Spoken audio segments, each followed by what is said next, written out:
comes down to computers communicating. The information superhighway can be a confusing mix of on-ramps and off-ramps. Bitcoin is worthless artificial gold. Is it still rat poison? Probably rat poison squared. We need to get into the world of, okay, this is actually foundational technology. What the Internet of Money does is it creates a single network which can do a microtransaction to a gigatransaction. The Internet is going to be one of the major forces for reducing the role of government. The one thing that's missing, but that will soon be developed, is a reliable e-cash. Welcome back to Final Settlement, podcast brought to you by Onramp Media. Today is Monday, September 23rd, and we're very excited about today's guest. Abubakar Nur Khalil is joining us. Abubakar is a Bitcoin core contributor and CEO of the Bitcoin venture capital fund, Recursive Capital. He is also a board member and CEO of B-Trust, a nonprofit focused on training African Bitcoin developers and growing the African Bitcoin ecosystem. He's also an advisor to Early Riders, the Bitcoin-denominated investment firm that Michael and I launched earlier this year. Welcome to the show, Abu. How you doing? Thanks again for having me, guys. It's been good. It's been a good day so far. Awesome. Super excited to have you join and talk through everything you're working on and kind of share a little bit of the conversations we have behind the scenes as it relates to business building, specifically on a Bitcoin standard, and how we see the future looks when there's a cost of capital and you have to think more critically about growth and what value looks like to produce in the real world. Definitely looking forward to that. Yeah, so few various topics we want to get into, but maybe a good place to start, Abu, would be a bit on your Bitcoin journey, how you sort of started contributing to Bitcoin in a really meaningful way at a very young age, to be honest, and would love to hear a little bit more about that story and how you got initially interested in Bitcoin and sort of grew to the place that you're at now. Yeah, certainly. I mean, ironically, it started with my older brother, who's now got into the government. So whenever I tell the story that a good government official essentially not orange pill me, it's kind of ludicrous. But I started with this obscure video back in 2013. I was 14 at the time. Honestly, didn't give too much care to it. I had other priorities, as you can imagine. And then fast forward to 2017, came back again asking the same questions around Bitcoin. I was like, the hell is this all about? I just fell in through the rabbit hole like really hard that year. That was roughly around the same time I finished high school. So a year after that, essentially. So for me, I was pretty much aimless in life. So I figured with all the extra time I had on my hands, I might as well just learn about Bitcoin. And then I realized early on that a lot of that material was super technical. So I was like, why don't I just teach myself how to code? So I started reading up about like computers, programming, and all of that. Then the following year in 2018 was when I started programming. And then that was at the point where I realized that actually Bitcoin is a piece of software. So prior to that, essentially, it was mostly just abstract stuff about like mining, the potential, and all of that. And then fast forward 2019 was when I grew the confidence essentially to contribute to Bitcoin Core. So my first pull request, coincidentally, after I saw a pull request merged from another contributor from Nigeria, who's arguably probably the first Bitcoin Core contributor, probably from Africa, which was Tim Kimba. And that was very inspiring for me. So I was like, okay, it's possible. So from then on until now, essentially just been constantly contributing to Bitcoin Core, mostly in the last couple of years due to other priorities with like Recursive and B-Trust. It's mostly been PR reviews, but essentially that's kind of how the story evolved. So honestly, it was over time that I realized Bitcoin had a lot more value than just this piece of tech. So I onboarded myself into Bitcoin in those days, like 2018. I had no bank account at the time. So interestingly, I've had a different view of kind of banking or how money should work from the perspective starting with Bitcoin and then eventually having a bank account and kind of contrasting the two. So that's kind of where a lot of my insight comes into play / kind of the experience I've had with just money in general. So it's definitely been refreshing, and I'm glad that was the case and not the opposite. Yeah, it's fascinating. I'm curious, what was that first pull request when you got enough confidence to contribute? Honestly, it was a very trivial change now in hindsight. I essentially changed the name of the window to node window from, like, I think debug window or something on the GUI. At Onramp, we believe that Bitcoin is the most important asset of the 21st century. The hard part is securing it right. There are shortcomings with keeping your coins on an exchange, but also with setting up your own self-custody arrangement. Onramp solves for these concerns. Our multi-institution custody solution maximizes security and minimizes counterparty risk, ensuring that your Bitcoin remains securely in your possession, and provides built-in inheritance planning to ensure your family is protected as well. Onramp provides peace of mind for your Bitcoin journey, whether for your whole stack or for part of it as a complement to your existing self-custody setup. For more information, check us out at onrampbitcoin.com. Very cool. Very cool. It's such an interesting story and one I appreciate, and really a lot of what we try to talk about on this podcast in particular is Bitcoin is a piece of software. It's a protocol. It's not just another investable asset. It's not just digital gold. And I think sitting here in the West, sitting in America in particular, I think especially recently, with sort of the introduction of ETFs and, now last week, the approval of options on those ETFs, like the sort of zeitgeist and focus in the West is very much focused on sort of the increased financialization of this thing called Bitcoin and really looking at it purely as this investable asset that's part of a portfolio. And a lot of the work that you do and where you originally came at it from is a very different sort of a different sort of angle. It's, this is a piece of technology, this is software. And in many ways, even on the mining side, like there's incredible things happening at the protocol layer that, most sort of institutional allocators in the West are still just scratching the surface of, right? Like they're very much, if they're beginning to go down the rabbit hole, it's a cursory look and it's very much just an investable asset. So very much appreciate sort of where you're coming at from it because it's definitely a refreshing angle as we sit here sort of in 2024 and everyone's focused on ETFs here.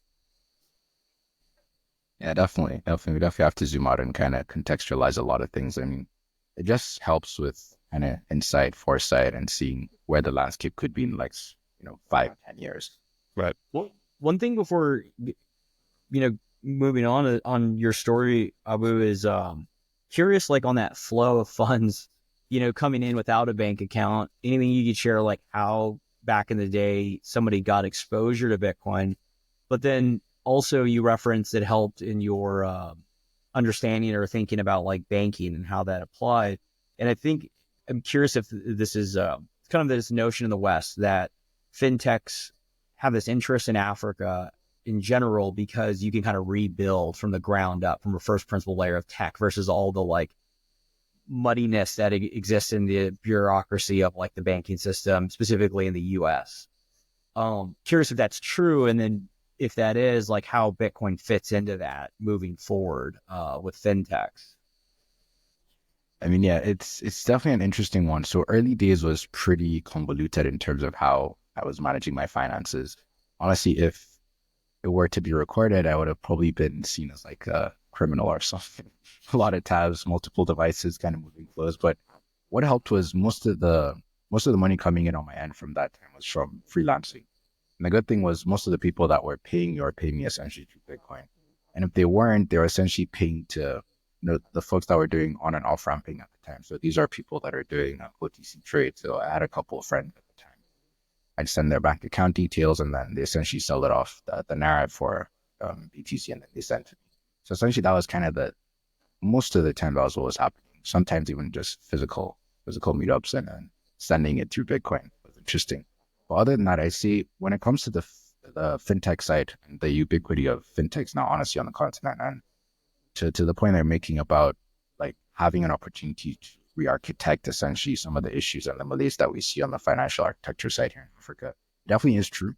I think the ubiquity that fintech has found is something that Bitcoin is also going to find in the next maybe 5-10 years for the exact same reason, which is that we have highly inefficient systems of money flows, or even just generally our access to international monetary network.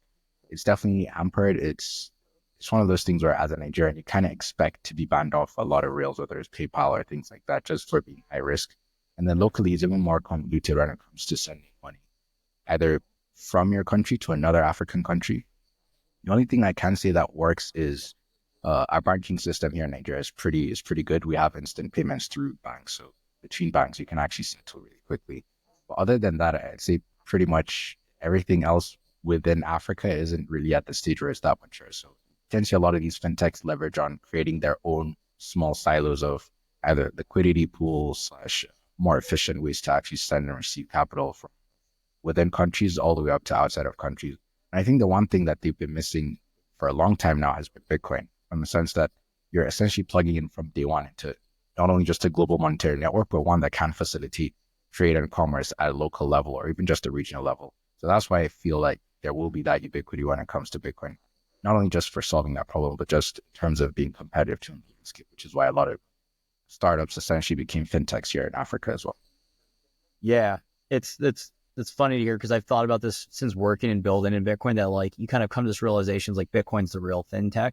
When you think about like moving capital over borders and not needing any intermediary or even custody, and thinking about like what does custody look like in collaborative or multi-institution, all these notions of like leveraging the protocol multi-sig that don't require trust to sit with a single entity, which historically existed with the custody of the underlying, to lending against it, right? And how do you like segregate and split? These are all things that you can't actually do in the traditional fiat system. That's like the real financial technology and innovation versus kind of like the lipstick on a pig version that exists in the kind of like over the like glossing over the traditional banking system.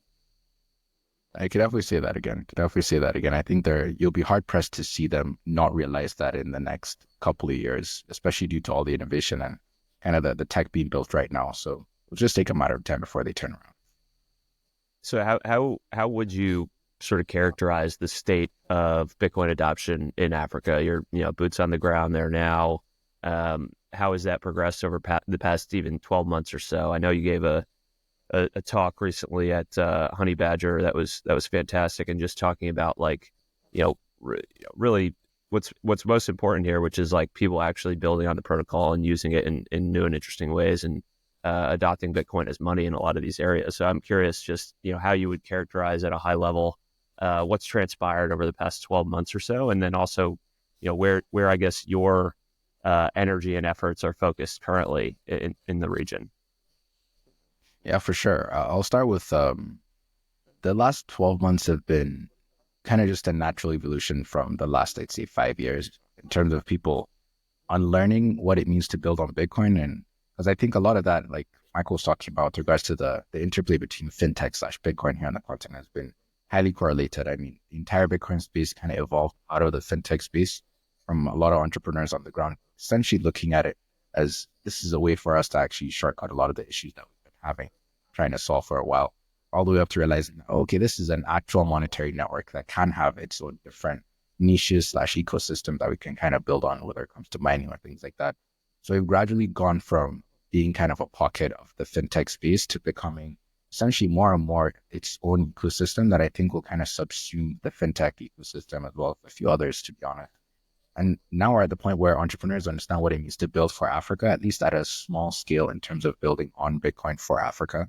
And we're starting to see a lot of these entrepreneurs kind of double down on the ideas that are kind of more highlighted on the continent versus outside of the continent. So a lot of that is the reason why you see some of these interesting products, whether it comes to SIM cards essentially being used as Bitcoin hardware wallets, for example, with KG's project, or even just things around the Lightning Network when it comes to sending sats and then receiving in the bank account and all these kind of things. So I think we're at the point where we've kind of flipped what the paradigm is to what it should be in terms of the builder's perspective.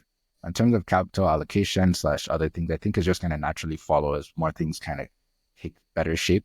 But in terms of where my energies are focused, like it's split between two things. So on the entrepreneur side, obviously, is to back up a lot of these early stage companies, continue on the work that I've been doing for quite a while now in terms of making entrepreneurs understand what it means to build for Africa on top of Bitcoin, kind of making them understand that they are going to have to shoulder not necessarily the responsibility, but what it means to architect a Bitcoin company from scratch, given all the issues that we have. And then separately on the other side, when it comes to the developers themselves, slash some of these projects, education, a lot of that effort is through B-Trust, where essentially one giving grants to developers themselves, so they have long-term support as well as some of the short-term support to kind of figure out a niche in some of these open source projects to support them as well, especially Bitcoin Core. Focusing specifically on kind of the resilience of Bitcoin and seeing how they can contribute to that at a global stage. And then when it comes to some of these other projects or even just conferences generally, trying to, again, narrow down the focus to make sure that people understand what the value proposition is with Bitcoin, the role of Africa in terms of defining the future of Bitcoin, and things around that generally. So I see the majority of my time has been spent between these two things, and kind of seeing how we could kind of synthesize both to create a more lasting ecosystem, essentially. Yeah, that's super fascinating. Maybe go into the like there's two parts, segmenting them. The first part on the entrepreneurial and recursive. Curious, like how you initially like went down that path, and then ultimately you reference kind of rebuilding, regrounding. I think there's a lot happening across Bitcoin in that the first 15 years we've seen a lot of I don't want to say capital destroyed, even though it's been capital destroyed, but like ways to do things probably that more not right than right, effectively. You think about the digital asset crypto ecosystem, right? They like grafted on a lot of the traditional financial system. When you think about custody sitting with a single entity or flow of funds, or even how the company built, right? The companies came in and you foundation or fundamentally cannot build in the same way for lots of reasons, like growth at all costs. One of them was just like I don't know if it's the first one, but it's definitely a main one, is the reflexivity of the market and the boom bust are so acute versus the traditional like kind of general 4 to 10 year cycles that you see in regular kind of business cycles, that to like outgrow, right, to take that capital and then like really like go growth at all costs and then literally have to cut or just have that burn. It just doesn't work in the Bitcoin ecosystem. And you've seen a lot of companies have to like learn that the hard way. But I think that's like, you mentioned the in Africa, like building from the ground up. I think that there's this component that had to happen, one, from learnings, but then two, there's a mindset shift when enough people grok Bitcoin that they wouldn't do that inherently. It wouldn't even make sense to them. They wouldn't, if they even could raise that amount of money, they'd say, I'm just going to hold Bitcoin and think about it. And that's kind of partially what we're doing at Early Riders, in the sense of, well, you can raise the money, but maybe the opportunity cost isn't the dollar, and you're not sitting those dollars in bank accounts. They're sitting in BTC, and that just has a more discerning, prudent allocation of capital. So just curious, like how you've seen that transpire since starting recursive, and then it feels like that's kind of like migrated over from the African lens of, well, maybe when I build, it doesn't have to bolt on the fintech, but I can start from the ground up. And I don't think that could have happened right off the bat. We needed all this kind of like destruction and kind of like learnings over the course of all this kind of like ups and downs in Bitcoin to come out the other side and realize, oh wait, there's a better way to do all of this. I totally agree. I think it's one of the benefits of this space, to be honest, to entrepreneurs or just builders, is the timeline, the shortened amount of timeline relative to other ecosystems that we have. I think that has helped with sourcing for signal over time. Because you can imagine, if this reflected the same timelines that we have in regular, whether it's fintech or just generally company building, would have probably been another 5-10 years from the period we are right now. So it's good to have those, well, it's not a good thing to kind of burn capital, but it was a necessary sacrifice in the grand scheme of things from my perspective. I think what has been interesting is also the evolution of how people, especially capital allocators on the ground that I've been speaking to, or just more generally globally, have shifted kind of their understanding and acceptance of, one, the permanence of Bitcoin as an actual technology, two, the kind of the value proposition that Bitcoin already has and has over other ecosystems like the quote unquote crypto space. Because one of the early conversations I used to have with a lot of folks on the LP side / investor side has been, why just put all your eggs in one basket, which is Bitcoin, as opposed to crypto and all these other things. And it's been interesting to see over time, as more scams have happened from the general crypto space, and then the more value is actually created on the Bitcoin space from actual projects that solve problems on the ground, the more they've kind of understood the arguments that I've been making, which is that there is no source of signal outside of Bitcoin, the wider space. So right now their understanding is seeing it from this point of view. So they now understand that crypto essentially is a large bucket of promises versus Bitcoin, which is a large bucket of use cases and actual case studies, you can see that people have had their lives changed. So it's a lot easier now to kind of convince them of the benefits of having Bitcoin or building Bitcoin. So essentially seeing the dichotomy between like a bucket of promises versus a bucket of case studies and actual use cases on the ground that have materially changed people's lives, it's a lot easier for them to grok. I think the next phase for us is going to be the understanding of, again, Bitcoin being this permanent layer that people can be building on, and what that means from a venture point of view in terms of, again, weighing off the costs, whether it's holding off Bitcoin as opposed to investing in these companies and seeing what the opportunity cost is for that, or the cost for capital, like you mentioned. And it's definitely going to take a lot shorter of a time than the general paradigm shift that they needed to see first to kind of understand where we are right now. So it's definitely positive, and I'm enjoying seeing the conversation shift from, oh, this guy is a bit crazy, putting everything off instead, to what are the other opportunities that we're missing in the general Bitcoin space. So it's definitely been refreshing. Yeah, no, that's really fascinating. I think I always think back to, and I might get details of this slightly incorrect, but I think when the notion of like Ethereum was first brought up, it was kind of like, yeah, go test these other things, like go build these other things. If any of them work, we'll like bring them to Bitcoin, i.e. like the more permanent, robust blockchain or protocol. And I think we lost that somewhere along the way, where then it was just, a myriad of different protocols being created for all these promises, like you said. But it always comes back to what I also heard you say was like, you want to build on that permanent, robust foundation, right? And I think that is something that people are increasingly, just as education continues around like the actual fundamentals of these things, I think we are sort of making some progress in that realm, that people are beginning to see sort of the broader crypto space for what it really is. And it's a lot of promises built on unsound foundations, whereas, there's a lot of really great building going on Bitcoin on a sound foundation. So that's sort of like the crux of the difference. I think one thing I'd be curious about in those two sort of sides that you're focused on currently in terms of allocation, and then also sort of more purely on the development side and giving grants to folks, I'd be curious, is there an interplay between those two things in the sense that, what you're looking for in terms of giving grants to developers, are there sort of, ways that those are connected to things that you want to invest in? Like, do you need to find the builders to build the things that, like the businesses that you want to exist in the world? Is there any interplay between those two sides of what you're focused on? Oh yeah, a ton. And which is why it kind of makes juggling the two a lot easier than it seems from the outside.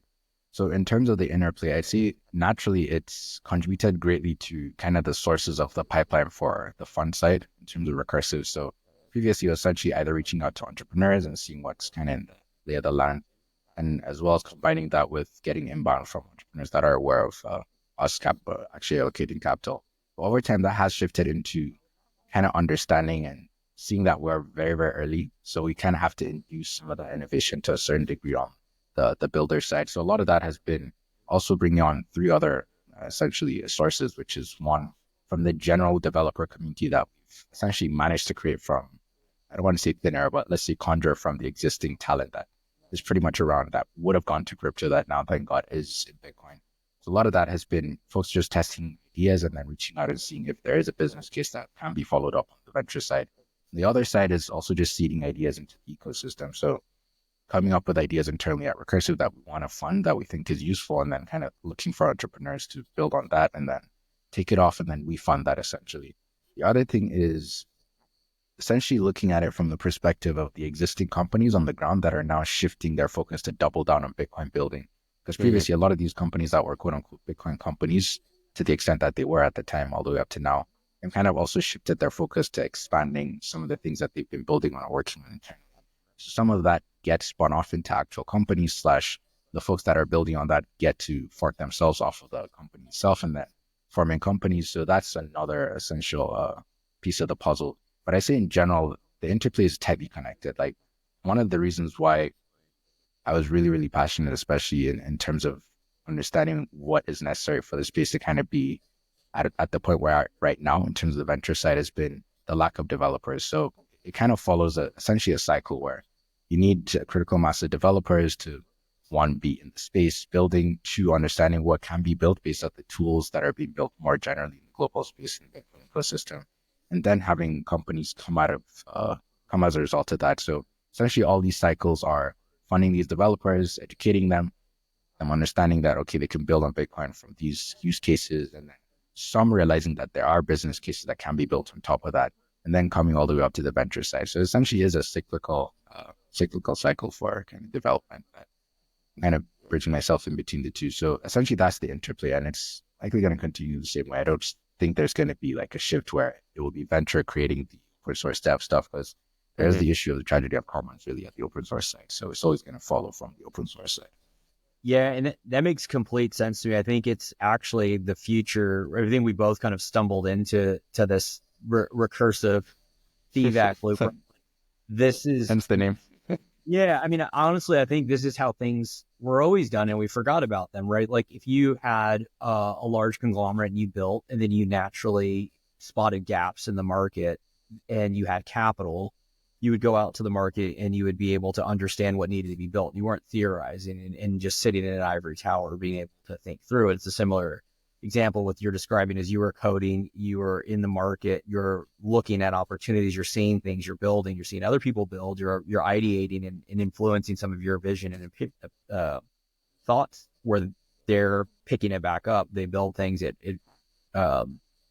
enhances or feedbacks into where you're looking at opportunities from recursive, and it just kind of is a flywheel. Versus if you only have one sitting there, you're naturally kind of either stagnant, right? You just look for it. I think about it as like on the VC side, if all you do is invest, have a hammer and everything needs to look like a nail. And that's just, I think as humans, there's not, if you do that, our brains are idle, right? Like this notion of like, you want to be building, you want to get into, now you start to like you look for opportunities where they may not exist, versus if you're constantly building, you have other things you're focused on. It gives you an edge to spot angles in the market that are missing, to refine theses over time that can now support the investment case. And I think this is just a natural way of moving forward. And it's funny because this isn't actually anything new. Like when you look back at the Sequoias and the benchmarks of the world, like these individuals were operators back at, I forget the exact firms, but they were like in the semiconductor space in like the late 50s and 60s.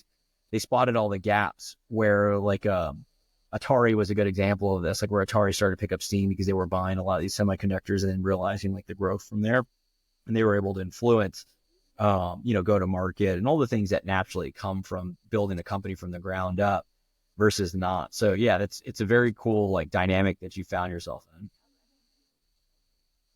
One part of what you said that I'm curious about is you mentioned sort of you were grateful to have gotten some developers to stay away from the broader crypto space and focus on Bitcoin.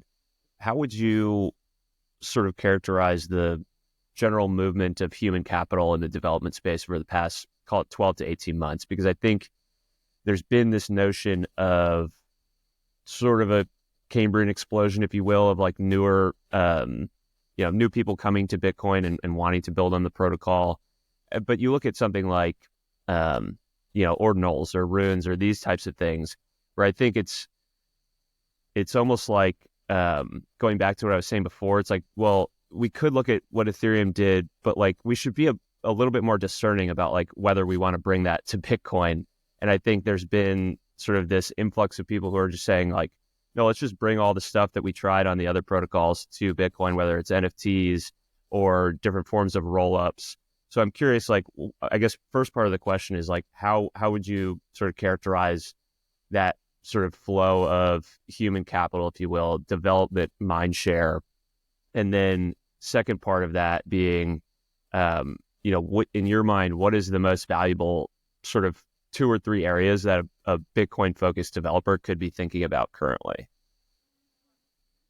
Yeah, great questions. I mean, before I forget, I'll just like to feed off of the last statement you made, really, with regards to the general issues that we're seeing. Well, I mean, it is an issue to a certain contingent of the Bitcoin space, which is there seems to be this, my opinion, I guess humbly, this confusion that we need to essentially succeed based off of the terms that have been set by the crypto space Right. Whereas I think that is completely unjustified and it's kind of a false premise to start from. Because again, what are the successes of the crypto space to point to? In my opinion, they're lacking or honestly non-existent, which is the reason why job security has been a huge issue for a lot of these developers. Like they do get high paying jobs in crypto space, but then those jobs last like a week, month plus. Right. The ironic part is like the companies just keep busting.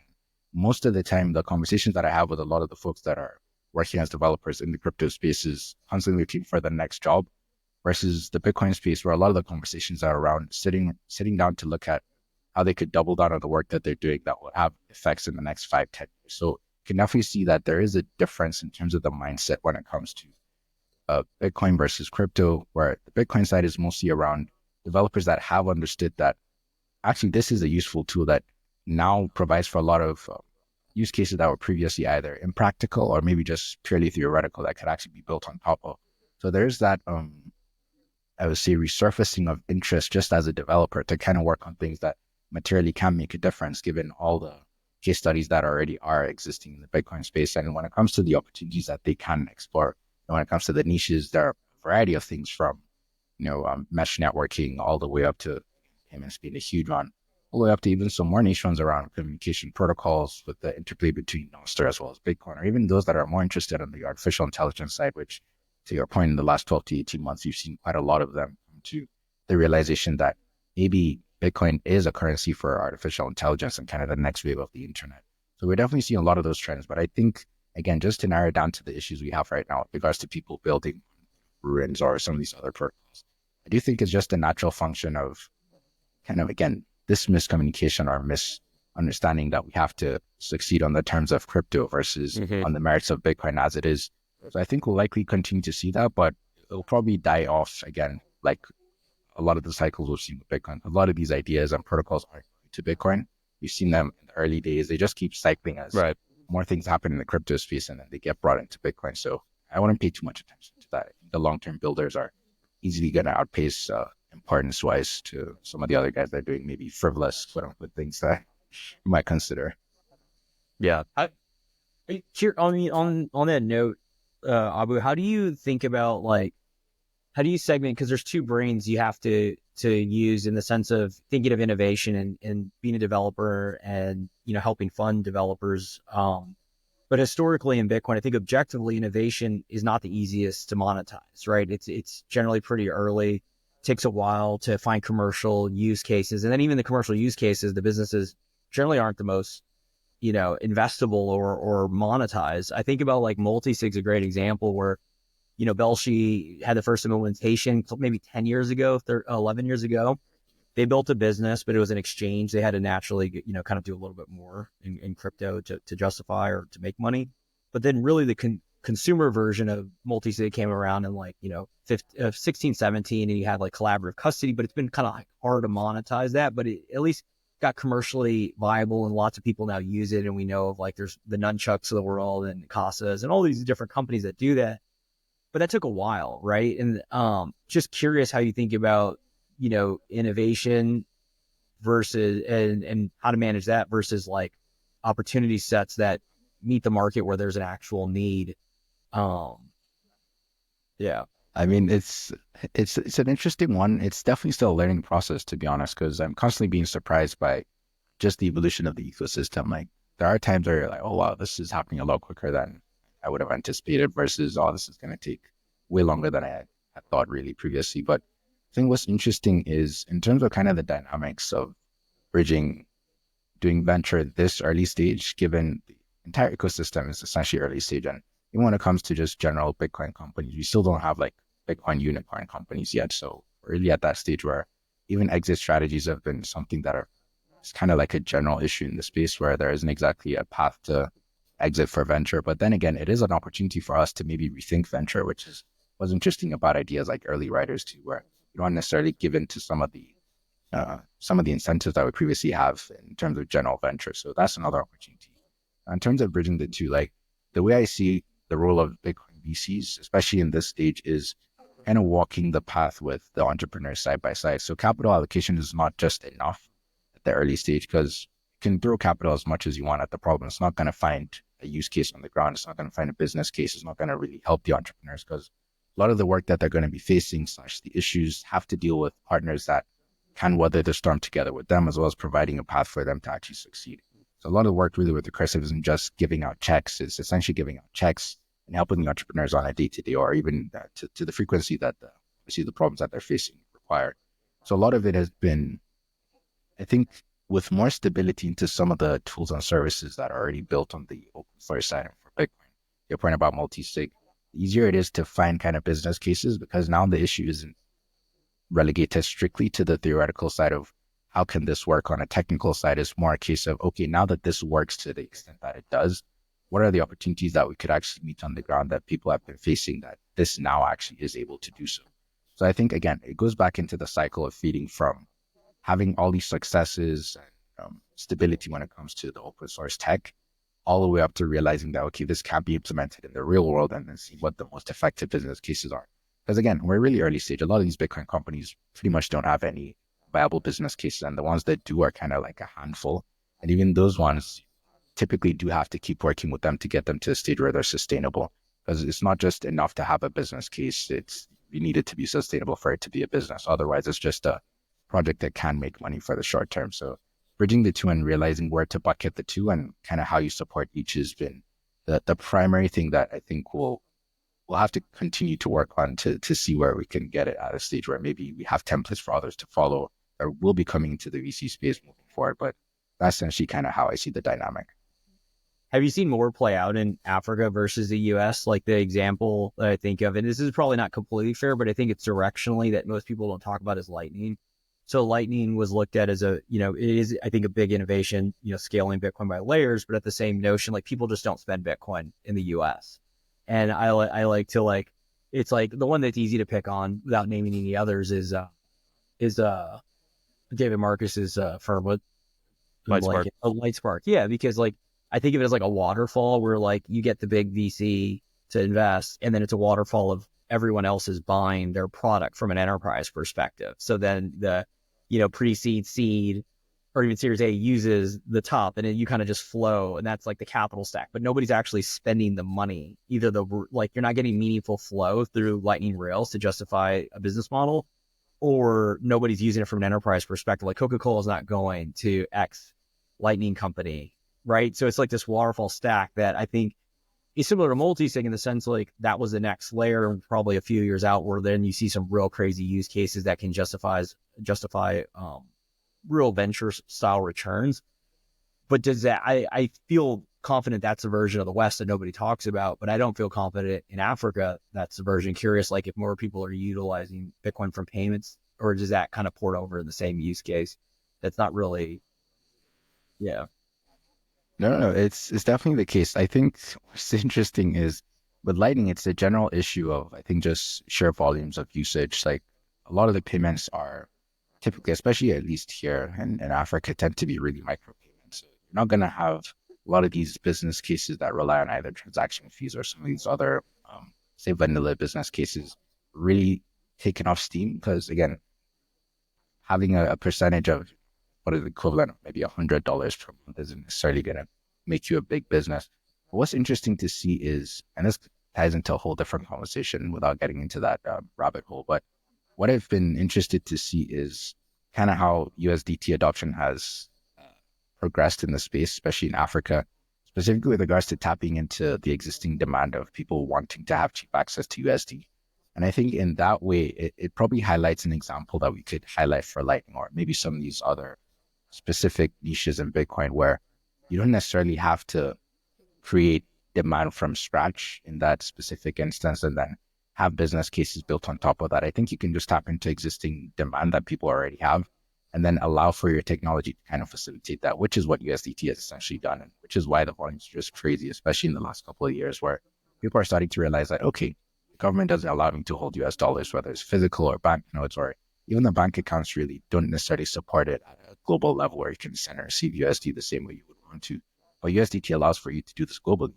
So I think the same thing is going to be true for Lightning, in the sense that we'll likely need to look for places that have a lot better market fit, that is already solving a larger issue, that already has the volumes to support business cases, or just businesses more broadly, and then tapping into that, as opposed to recreating it based off of maybe theoretical ecosystem that you can build on top of this technology. So we'll see how, artificial intelligence, Nostr, all of the buzzwords really can kind of fit into that and to maybe finding it.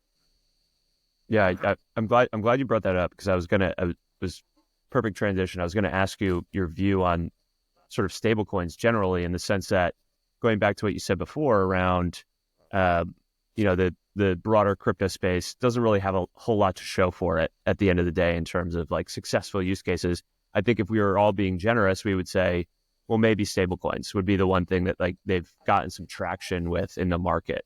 And when you talk to crypto people, they'll point to that too now, in just saying that, there's a ton of payment volume in stablecoins sort of globally. I'm curious, I guess, first part being, do you see that as one of those opportunities that makes sense to bring to Bitcoin in some way?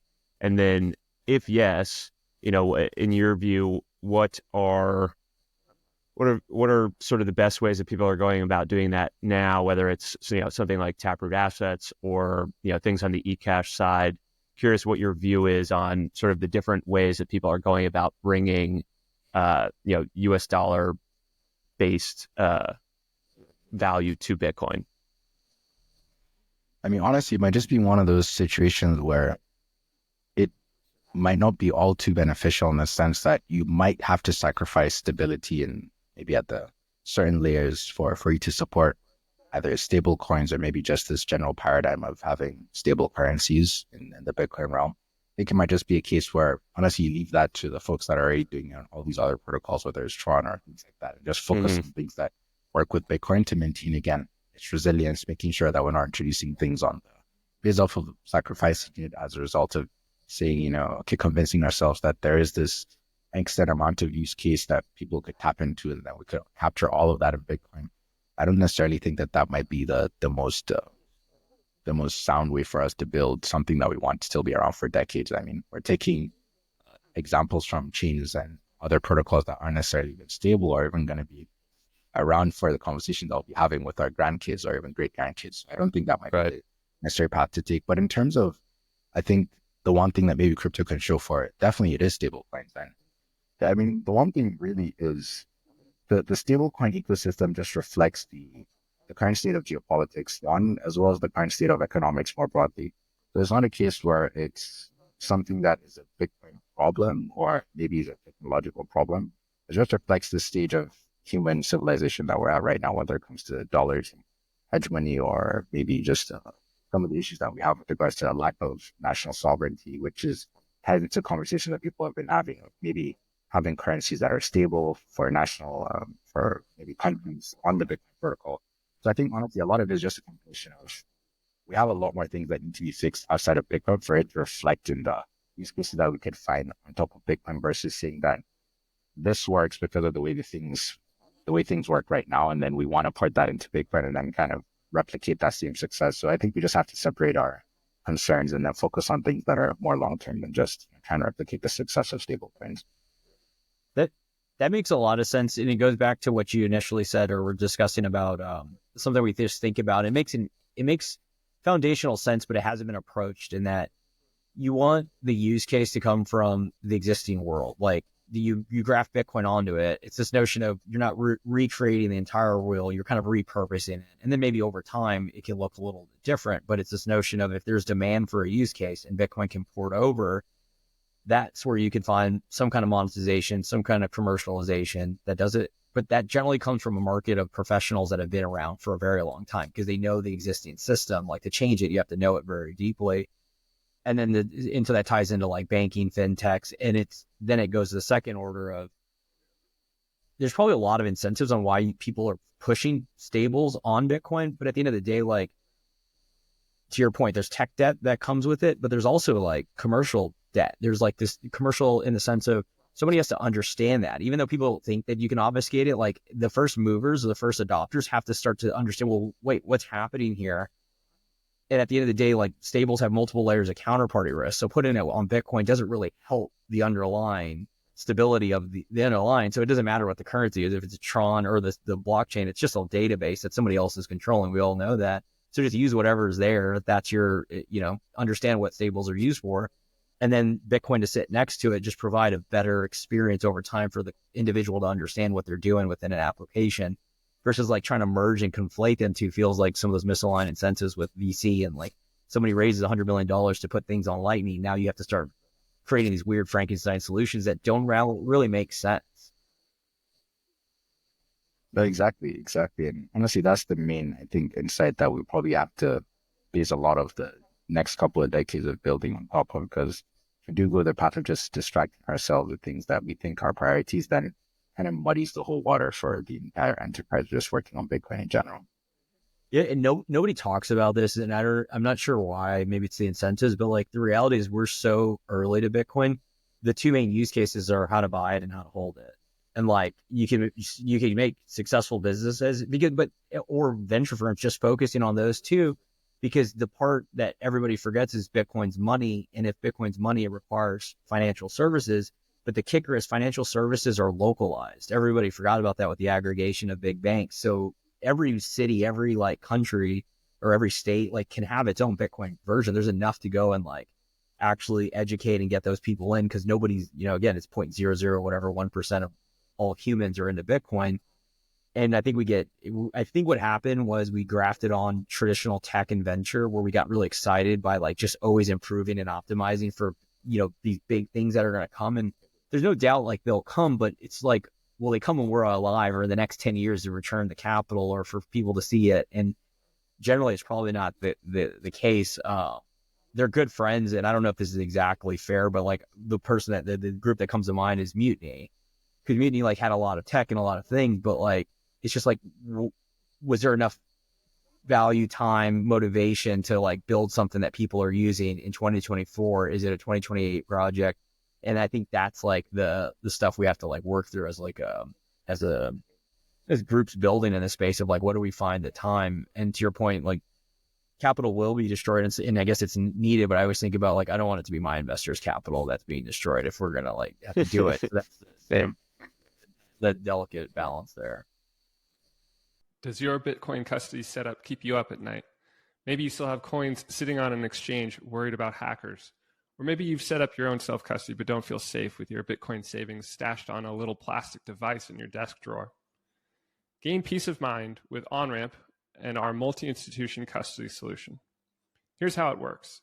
Onramp creates a dedicated multi-sig vault just for you. 3 separate institutions each hold a key: Onramp, BitGo, and CoinCover. But none can move funds unilaterally. Instead, only you have control over your coins.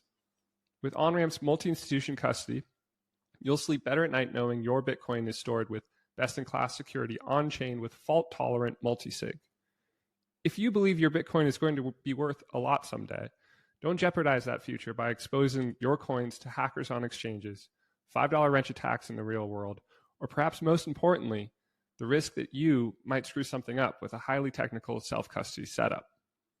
Onramp's multi-institution custody eliminates single points of failure, reduces your personal attack surface and technical burden, and provides access to financial services that allow you to confidently secure your Bitcoin, including inheritance planning, insurance-backed warranties for all balances and transactions, low-cost trading, and more.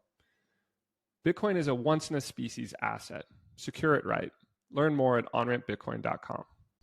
Yeah, it's a good point just on like the timing of all this and just your time horizon on an investment or just like the practicality of a use case. That's why I'd be interested to hear you talk a little bit about what you've done or invested in on sort of the mining side of things, because that's like a very near term, I would say, thing to be focused on. At least, again, we've seen a ton of mining infrastructure built out in Texas over the past few years, but then would be curious to hear sort of what you've seen in Africa and in the mining side of things, because I think that's a real time practical use case for sort of the Bitcoin protocol, if you will.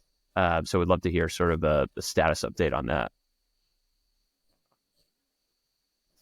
Oh, yeah, definitely. I think the main thing for me thinking about the mining space is thinking about it again from this long-term play of ensuring that we have all the necessary foundations right now to get to the stage where, again, we're ready to accept and a lot of these bleeding edge things that would happen that maybe we're not necessarily seeing right now.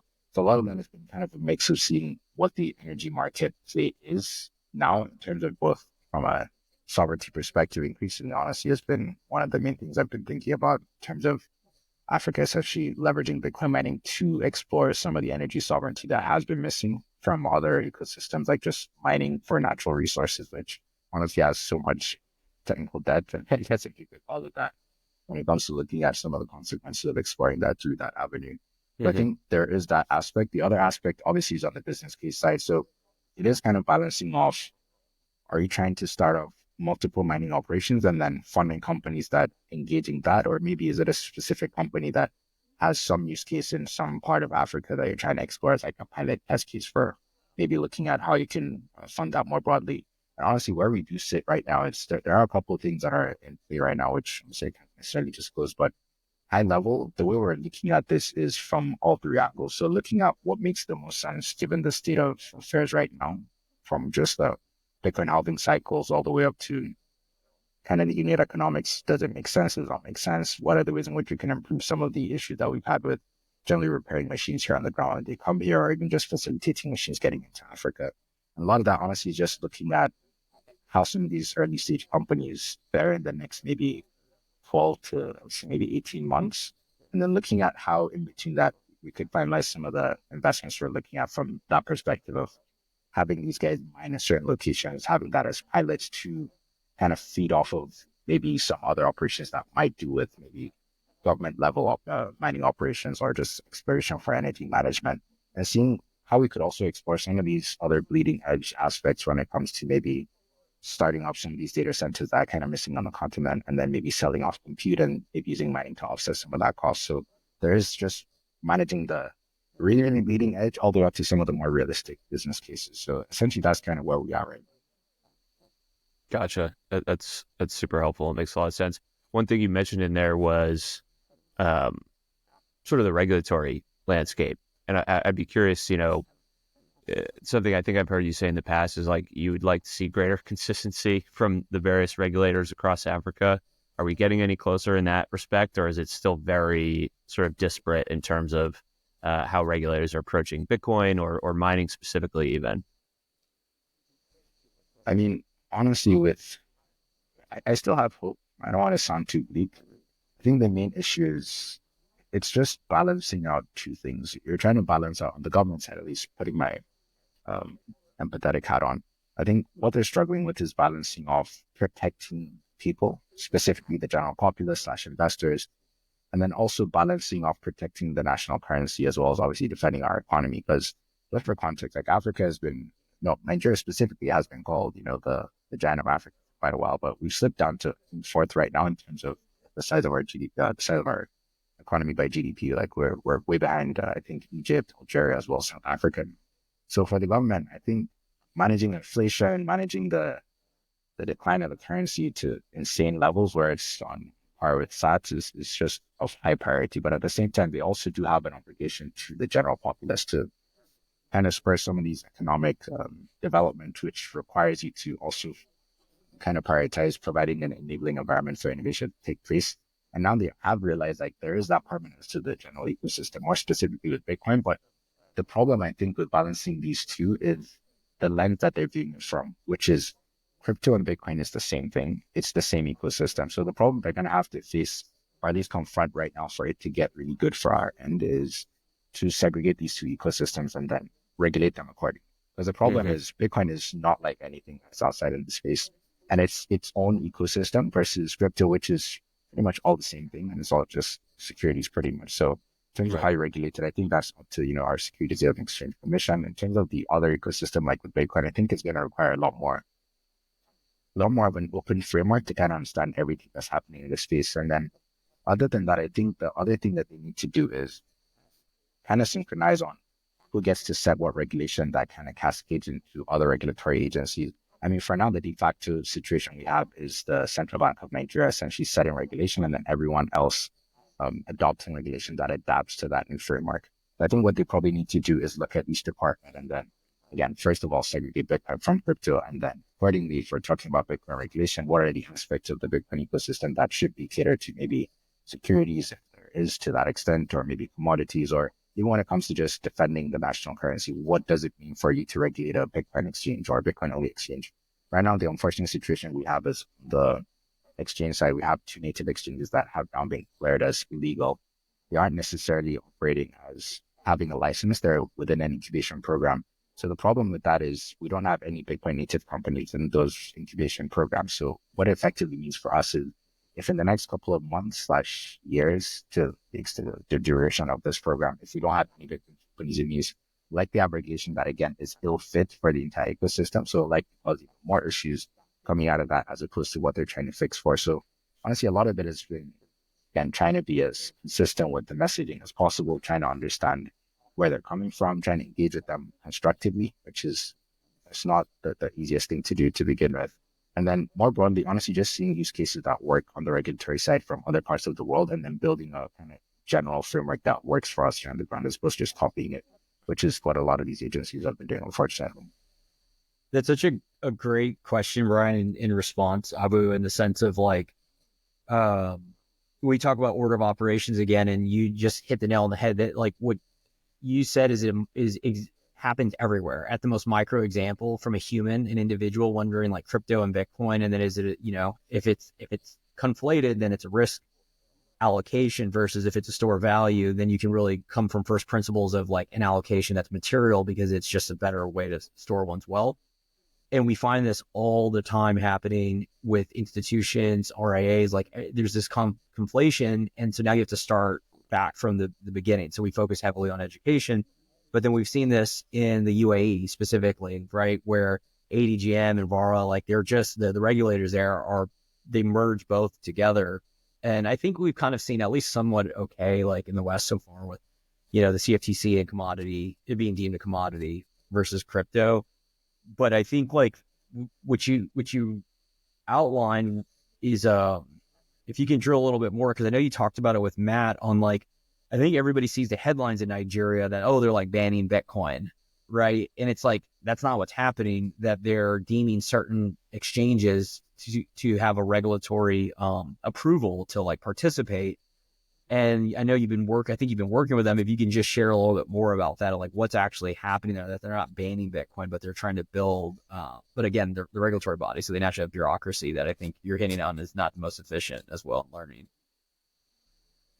I mean, it's a lot of things that have to be considered, like obviously on contingent from the Bitcoin contingent that constantly is making noise on X or other platforms about Bitcoin being banned in XYZ jurisdiction in Africa. Honestly, a lot of it has to do with, in my opinion, three things. One is a lack of understanding of how regulation just evolves naturally when it comes to engaging alongside things that happen.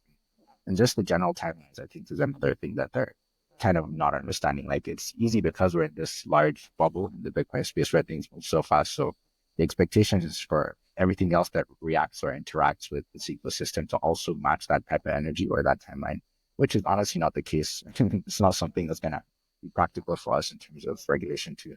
And the third thing I think is a lot of the criticism on the government side from Bitcoiners or just general folks in the space honestly has a lot to do with an implicit framework that they're operating with or they'd like to see operating for use actually for regulating Bitcoin, which honestly, most of the time, if you do sit down with some of these critics, you do find out that their framework for regulating Bitcoin or what they think Bitcoin should be regulated as is just as confusing or even more convoluted than what the regulators are operating with. So I think a lot of it really is we have to figure out what is the most holistic way that we can approach this, both in terms of what are the needs on the Bitcoin side for people that actually are using Bitcoin, which is the Bitcoiner. So they are kind of primed for engaging with in terms of what it means to regulate Bitcoin effectively. And then on the regulator side, again, it's honestly just letting them sort out that distinction between Bitcoin and crypto and then regulating accordingly.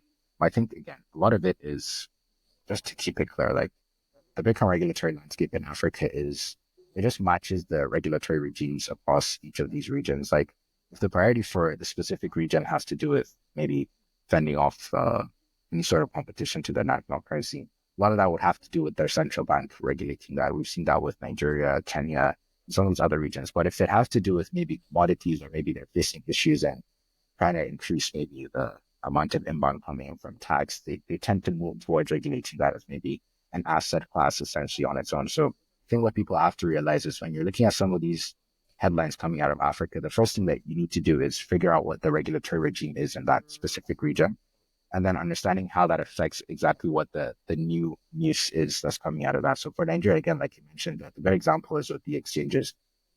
A lot of people read it as crypto is now legal to do for exchanges, whereas really the case is that regulatory agencies banned all operations that are engaging in crypto and provided for this one avenue for you to start working with them to get regulation in shape to regulate that ecosystem. So technically, there is no license for you to operate as a crypto exchange or a Bitcoin exchange.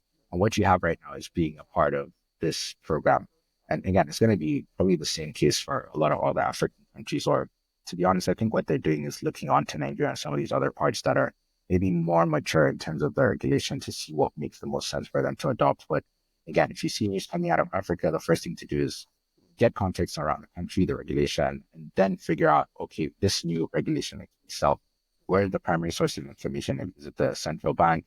Go read the press releases that they have or the circular, and then get back to the story as opposed to, oh shit, Bitcoin is banned again.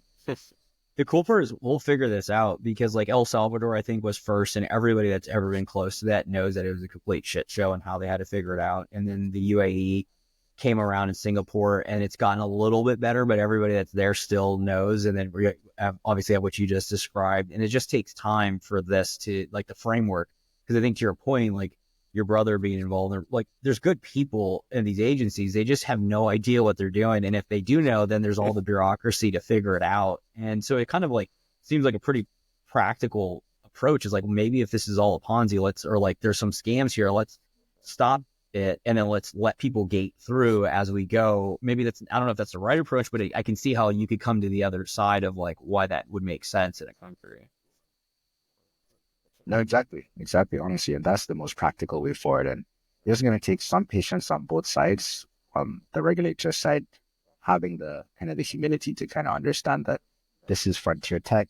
There are a lot of things that need to be figured out. And then our end is looking at it that, you know, some of us, honestly, majority of a lot of folks that are engaging at this level is likely their first time / maybe they don't have too much experience working with regulators to begin with. So there's a lot of learning about what the mechanisms are in play and how regulation just evolves and how to most effectively and efficiently engage with them really constructively. So it's a lot of both sides together. That's super interesting. Well, I know we're coming up on an hour here. Michael, is there anything else you wanted to touch on before we wrap? Definitely. I mean, it ties into what we just talked about is, I know the answer to this, so I'm not going to fully go and like, I want to ask, like, was he bullish on Africa? But I feel like he is bullish on Africa. Maybe not. I'm just kidding, obviously.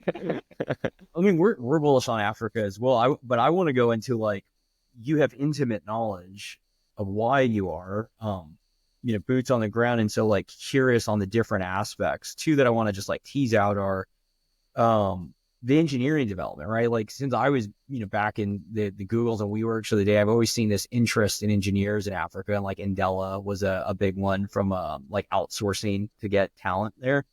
You're engineering at 13 years old, so like what is it that's happening there that has this ability for engineers to proliferate and grow? Technology in general, Bitcoin is just technology. So that's one to tease out. And then the other one is just the notion of Islamic finance, that roughly 50%, I believe, of Muslims are in Africa. And, Bitcoin is the perfect form of money for everyone, including Muslims. And they haven't had it. They've been looking for a non-debt-based, capital structure, not only of money, just capital structure in general. How do they like do anything? So, I mean, I'm sure there's more. I'd love for you to share more, but those are the two that I'll like tease out if you wanted to start with. No, for sure. I think on the dev side, again, it goes back to job security. I think a lot more people are understanding that there is far better job security in the Bitcoin space. And a lot of that honestly has to do with, again, a lot of the great work we've been doing with just ramping up grants all the way up to the programs we've been running to just get developers turned down at a rate where we can sustain folks. And we do have folks that are of sound signal. The other thing I would say is there's also this growing understanding within the developer ecosystem and even for folks that are working in the crypto space that Bitcoin is the only opportunity that they have to actually build things that are of meaning, that actually will contribute to like a it's not too cliche, but a greater society or better living standards for everyone across the board. So a lot of it is seeing, one, there's job security, two, they can actually make the lives of themselves, family members, as well as the general continent a lot better, because a lot of people that are younger here on the continent, which is roughly over 60% of the population, there is this general kind of guilt slash burden that you do have to carry, which is how do you effectively contribute to making Africa a better place, and how do you do that materially without necessarily just campaigning content like tend to outline has been done with by previous generations. So I think they're starting to realize that Bitcoin is that avenue for them to actually become useful on the continent in terms of shaping the narrative of Africa, the future of Africa, and writing really the very consequential chapters in our entire, I guess, history when it comes to being a continent, getting to that stage where we're finally, leveraging off of a lot of the promise that people see in the continent, but then doing so in a way that is able to kind of benefit folks on the ground. So I think that's one aspect when it comes to just Bitcoin and kind of how folks are seeing on the dev side. Now, in terms of Islamic finance, like it's an interesting angle because we've seen, again, to your point, there's a large contingent of folks that are Muslim here on the continent, over roughly 50, specifically my country is like a 50-50 split. We haven't had a census in a while, so those numbers are pretty much just based off of projections. In terms of how people see it on the Islamic side, I can tell you the conversations have definitely drastically shifted, ironically because of crypto, not necessarily just Bitcoin. And the problem is twofold. Like, there's one angle, which is Islamic finance does have kind of inherits in my opinion, I wouldn't necessarily say incoherence, but also the hypocrisy of general finance, which is Islamic finance, or the notion of sound money, or the notion of what it means to have halal money, quote unquote, is completely antithetical to the way money works right now, where a lot of the currencies that we have are debt-based, which is completely haram. So look at it from an Islamic framework. So there's that issue of Islamic finance is birthed out of that ecosystem. So a lot of the concepts that people are used to when it comes to what is halal, what is haram from the finance side is based off of these false assumptions that money to begin with is halal that we use currently, which is, fiat itself, which isn't the case. So I think now they're having to kind of come to bear that Bitcoin is the only halal money that you can have, other than maybe commodity-based currencies like gold or silver, which traditionally has been within the history of Islam when it comes to finance. So again, right now, what they're realizing is a lot of these imams, sheikhs, people issuing fatwas are starting to at least understand that Bitcoin isn't crypto, which has been the main issue that they've had, because they were seeing Bitcoin purely from an angle of gambling or speculation, which is generally what crypto is. So a lot of them are understanding that this is actual. There's no concept of debt when it comes to Bitcoin versus all these other cryptos, or just generally money. So now it's getting to the stage where they have to undo all the technically hypocrisy that they've been going through, which is okaying that fiat is halal, because no one wants to accept that they've been essentially engaging in haram this whole time, whether intentionally or unintentionally. But interestingly, it is something that should be expected if you do read into hadiths and the Quran, hadiths of the Prophet ﷺ when it comes to predicting the state of the future, where you won't be able to run away from interest, essentially, or riba, was what the report is. So people should have expected this is the case. So I think right now, suffice to say, I think we're going to get to the stage where we'll have a lot more fatwas that are pro-Bitcoin, especially coming most likely from the Gulf regions, and then having other parts of the world kind of adopt that same stance. So we're slowly but gradually, I think, we're seeing a lot more of them starting to come around. I could definitely tell you, but here locally in Nigeria, we're starting to see some of the imams come out openly say, I hold Bitcoin, and it's actually not haram, it's halal. And then gradually you'll have to undo all the Islamic finance issues with riba and just general dealing with fiat, and Bitcoin being the only. So we'll see. It's going to take a while, but I'm definitely bullish. There's definitely positives changing. And that's like absolutely incredibly exciting when you think about both sides of which you outlined, going backwards of like 2.1 billion Muslims that effectively have had to like take trade-offs in how they like manage in the economy because of that system, and either being apprehensive to participate or just not even participating at all when you can unlock that. Harris Afran, who's an advisor on Onramp MENA, and I believe you guys are in touch with, has been, I think, a big proponent on the notion of Bitcoin and Islamic finance. And I think that's just going to be amazing 10 years from now to see like that as well. And then the other side of it is the notion of when you have property rights and money being able to be stored in Bitcoin for a continent, what does that mean from the productivity, right? Especially an energy rich continent such as Africa when it comes to, commodity-based money that you can go tap into that can aggregate, and then you can actually go. So super bullish on that. And, I think bullish on Recursive, that if anybody wants to reach out, they should get a hold of you if they're looking at some exposure to the African continent when it comes to Bitcoin. Yeah, absolutely. 100%. Wanted to, pump, where can people find you, Abu, for, if they're interested in learning more about Recursive or what you're doing with B-Trust, let the people know. Yeah, for sure. I'm pretty active on X and Nostr, so my handles are both the same one, both, which is I81999, and with Recursive is RCRSV Capital on both Nostr as well as X. And then B-Trust is similar. It's B-Trust Team, which is just on X right now. We don't have a Nostr for now. But yeah, this is generally the channel you can find me on, and then maybe Forbes if you're interested in reading long form based on what we've just been discussing. You might cover a lot of the developments here. Beautiful. Love it. Well, thank you very much for joining us today. It's an awesome conversation, and I have to have you back on in the future for another update. For sure. Looking forward to it. Thanks again for having me, guys. Thanks, Abu. All right. Take care, guys. Thanks for listening to this week's episode of the show. If you found the information valuable, please share the episode with a friend or leave a rating on your favorite podcast app. All the links we discussed in today's show will be in the show notes inside your podcast app. Before we finish, a quick reminder that Onramp Media is for informational and entertainment purposes only, and nothing should be construed as investment or legal advice. Regardless of where you are on your Bitcoin journey, we'd love to hear from you. Visit onrampbitcoin.com/contact to schedule a consultation with one of our private client advisors.